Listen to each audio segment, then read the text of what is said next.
చెప్పండి సార్, ఇక రాబోయే రోజుల ఎలక్షన్స్లో ఇప్పటి వరకు వైసీపీ పరిపాలన మీద మీ యొక్క అబ్జర్వేషన్ ఏంటి? వైసీపీ పరిపాలన అంటే మొత్తం కరప్షను, గోండాగిరి అయ్యే కనిపిస్తున్నాయి. కాకపోతే జనాలు ఏంటంటే పబ్లిక్ కులం, మతం దాని మీద బేస్ అయ్యి దాన్ని ఇది చేస్తున్నారు.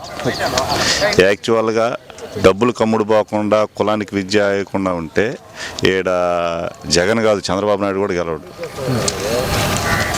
అమ్ముడు పోతున్నారు.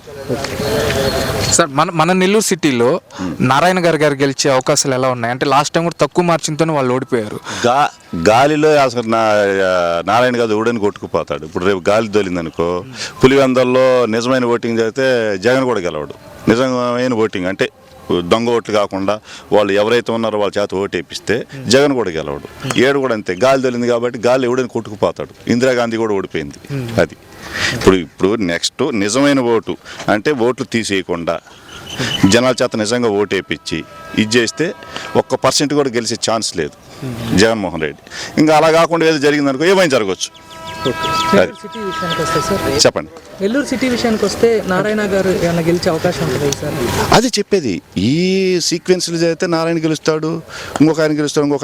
మొన్న 10 వచ్చినాయి కదా, మళ్ళీ 10 వచ్చే ఛాన్స్ ఉంది. అది లేదనుకో ఏమైనా జరగవచ్చు. ఇప్పుడు ఇక్కడ కలెక్టర్లు, ఎస్పీలు అందరూ వాళ్ళ హ్యాండ్ ఓవర్లో ఉండి వాళ్ళు ఇది చేశారనుకోండి, ఇంకా దానికి ఏముంది? అది న్యాచురల్ కాదు కదా.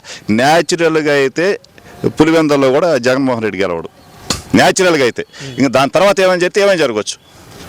అది ఓకే. Thank you sir.